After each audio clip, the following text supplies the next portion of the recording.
Yan, hello guys. Silip tayo sa ating tanim na pipino. Yan. Ngayon lang tayo nakapagkuha ng dokyo nito, ng video sa ating tanim. Ito ay 31 days na mula pag punla natin. Naka direct seeding to guys. 31 days mula pag punla. Yan. Ito ay nagsisimula na mag flowering and fruiting stage. Yan. Yan, nagsisimula na mag flowering and fruiting. Pero hindi pa lahat. Expected natin dito mag picking second week of May. Ayan, picking na tayo. Makapag harvest na tayo, selection this coming second week of May. Ayan, yung pipino natin.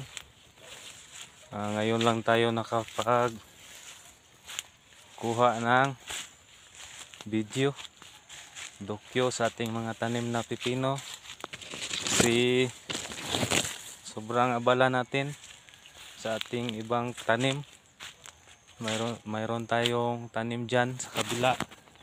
Yan, hindi makita.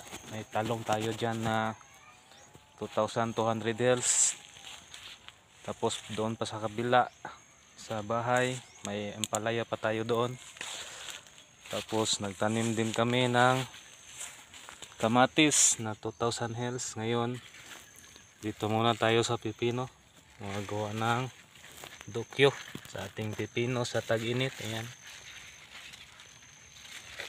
flowering and fruiting stage na, pero hindi pa lahat guys. Yung flowering and fruiting stage kakaunti pa lang. Yan, dito sa block 1. Yan, kakaumpisa ko lang maglagay ng dingding. Yan, dito sa gilid mag-install ng high tensile strength plastic twine. Yan, para at least pag mahangin hindi siya basta-basta gumalaw. Pag malakas ang hangin, hindi ma-stress yung pipino natin sa hangin. Management natin dito sa ating tanim na pipino ay more on dilig tayo sa ating tanim na pipino. Mabuti na lang kagabi, inulan kagabi. Yan, rare lang talaga yung ulan ngayon guys. Yan. More on dilig talaga tayo dito sa ating mga tanim. Yan, insecticides naman natin, Mitomil lang tayo, tapos glutathione. Yun, last spray natin ay Mitomil. Tapos fungicide ay Mancozeb lang, Mancozeb AI, yung pinaka mura lang na Mancozeb na fungicide.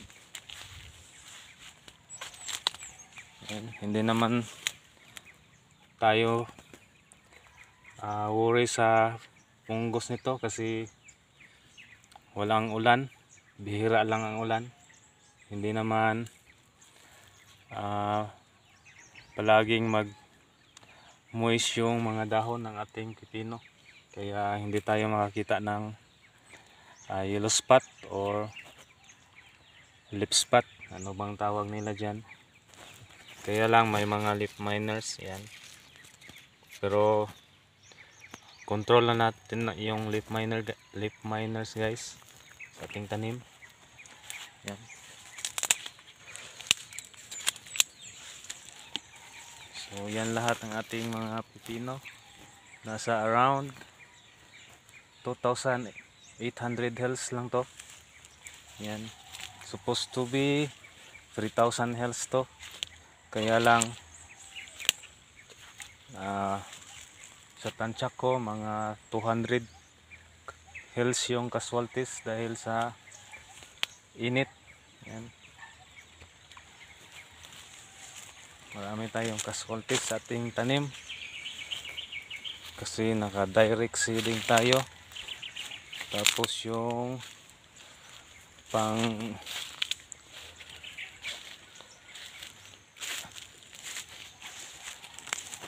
replace natin ng mga punla. Ayan.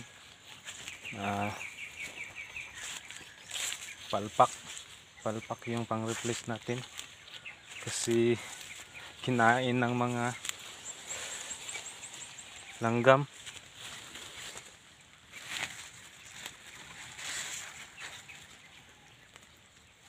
Ayan. Hopefully aakyat yung price ng pipino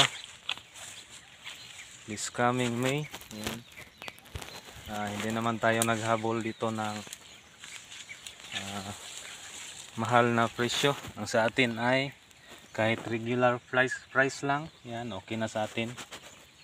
Paits na yung regular price, may profit na tayo doon. Kung sakaling magmahal yung pipino, yan, bonus na lang yun.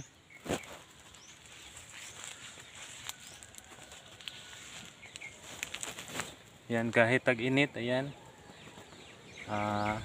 medyo maganda naman yung pipino natin. Ayan.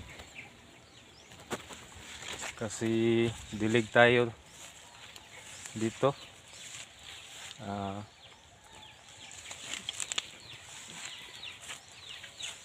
Halos araw-araw natin to dinidiligan. Every late afternoon dilig tayo. Mano-mano.